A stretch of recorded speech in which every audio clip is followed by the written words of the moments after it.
اور آج بھی جو جبر ہے یہ ختم ہوگا انشاءاللہ. ہم پاکستان میں ہیں, ہم یہی رہیں گے, لیکن جبر کرنے والے یہاں پہ نہیں رہیں گے. یہ بھاگ جائیں گے, پھر دبئی اور یورپ کی سڑکوں پہ گھوم رہے. کیونکہ چودھری اعتزاز صاحب یہاں بیٹھے ہیں تو میں آپ کو بتانا چاہتا ہوں کہ ایک دن چودھری اعتزاز صاحب جو ہیں وہ مجھے ہاسپٹل میں دیکھنے آئے, آغا خان ہاسپٹل کراچی میں. تو میرا خیال ہے وہ 5واں 6واں دن تھا, لیکن اس وقت بھی خون بہت نکل رہا تھا میرے زخموں میں سے. تو چودھری صاحب نے مجھے دیکھا تو چودھری صاحب جو ہیں وہ فرط جذبات کی وجہ سے اور میرے سے محبت کا ایک رشتہ ہے ان کا, یہ رونا شروع ہو گئے. اب یہ میرے سرانے بیٹھ کے روئے جا رہے ہیں اور میں اتنے دن سے رویا نہیں تھا. تو میں بھی چودھری صاحب کو دیکھ کے میں نے بھی رونا شروع کر دیا. تو جب چودھری صاحب چلے گئے تو ڈاکٹر آیا. ڈاکٹر نے کہا یار آپ 5-6 دن نہیں روئے, تو اب آپ کیوں روئے؟ میں نے کہا جی وہ چودھری صاحب رو رہے تھے تو میں اس لیے رو رہا تھا کہ چودھری صاحب رو پڑے, تو باقی تکلیف کی وجہ سے میں نہیں رویا. اس کے بعد انہوں نے مجھے کہا کہ آپ کو ہم نے یہ بتانا ہے کہ کچھ ہم پہ ذرا پریشر ہے, تو آپ کے لیے ایک ایئر ایمبولینس آئی ہے UAE سے, وہ لینڈ کر گئی ہے کراچی میں. اب ہم آپ کو 2 گھنٹے میں ادھر سے لے کے جائیں گے اور پھر خدا حافظ. اب آپ کا باقی علاج جو ہے وہ باہر ہوگا. میں بڑا حیران ہوا. میں نے کہا کہ ایسی کون سی ٹریٹمنٹ ہے جو آپ نہیں کر سکتے اور وہ باہر ہونی ہے؟ انہوں نے کہا جی کہ 2 گولیاں جو ہیں آپ کی وہ ہم نہیں نکال سکتے, وہ نکلوانی ہیں. تو اس دوران میں چپ کر گیا. تو چودھری صاحب میرا ایک کلیگ جو ہے وہ آیا میرے پاس اور اس نے مجھے ایک چیز دی, ایک دھاگا سا تھا. میں نے کہا یہ کیا ہے؟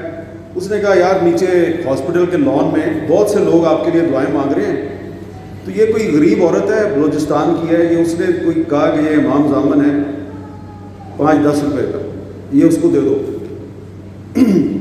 تو میں نے اپنے کلیگ سے کہا ذرا جا کے پوچھو یہ عورت کدھر سے آئی ہے اور اس نے امام زامن مجھے کیوں بھیجا ہے.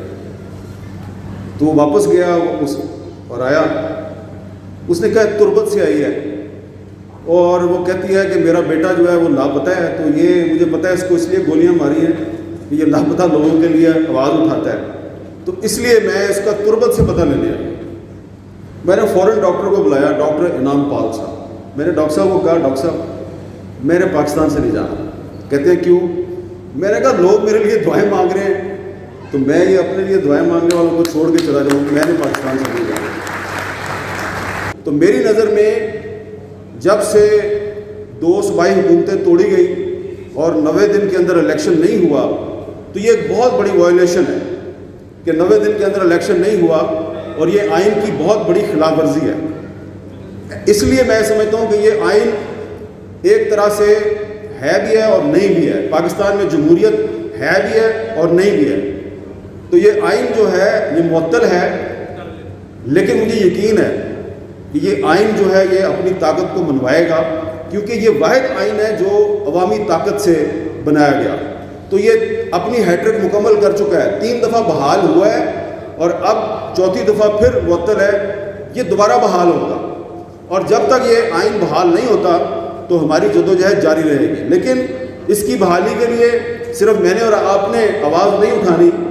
یہ آئین جو ہے یہ بار بار معطل کیوں ہوتا ہے؟ کیونکہ پارلیمنٹ کمزور ہے, کیونکہ جوڈیشری جو ہے وہ اس کا ایک پولیٹیکل ایجنڈا ہے. میرے دوست مظہر برلاس نے سفیدے کے درخت کا ذکر کیا. آپ جانتے ہیں نا سفیدہ کا درخت جو ہوتا ہے, سفیدے کا درخت جو ہے یہ کیوں پاکستان میں انٹروڈیوس کیا گیا ہے؟ یہ دراصل نظریہ ضرورت ہے. سفیدے کا درخت اس لیے لگایا جاتا ہے کہ یہ جلدی لمبا ہو جاتا ہے, یہ جلدی آسمان کی بلندیوں کو چھوتا ہے. لیکن پرندے اس درخت پہ گھونسلہ کیوں نہیں بناتے؟ اس لیے کہ سانپ بڑی آسانی سے اس درخت پہ چڑھ سکتا ہے اور گھونسلے میں جو انڈے ہوتے ہیں پرندوں کے ان کو کھا سکتا ہے. تو کیکر کا درخت جو ہے جو کہ ہمارا دیسی درخت ہے اس میں کانٹے ہوتے ہیں. سانپ کیکر کے درخت پہ بڑی مشکل سے چڑھتا ہے, تو اس لیے پرندہ جو ہے وہ کیکر کے درخت پہ اپنا پرندہ بناتا ہے. تو یہ پاکستان میں نظریہ ضرورت کی وجہ سے جمہوریت کی فصل جو ہے اس کے ارد گرد بہت سے سفیدے کے درخت لگائے گئے، اور سانپ آپ کو پتہ ہے کون ہے، وہ بار بار جو ہے وہ چڑھتا ہے اوپر درخت پہ آسانی سے اور انڈے کھا جاتا ہے جمہوریت کے۔ تو اس لیے میں اتفاق کرتا ہوں مدر برلاس سے کہ جو سفیدے کا درخت ہے یعنی کہ نظریہ ضرورت ہے، اس کو جڑ سے اکھاڑ کے پھینک دینے کی ضرورت ہے۔ اور ککر کا درخت بے شک اس میں کانٹے ہیں، لیکن وہ کانٹوں والا درخت ہے تو اپنا نا، اور وہ سانپ کا راستہ تو روک سکتا ہے۔ تو اس لیے ہمیں جو نظریہ ضرورت ہے اس سے جان چھڑانی ہے۔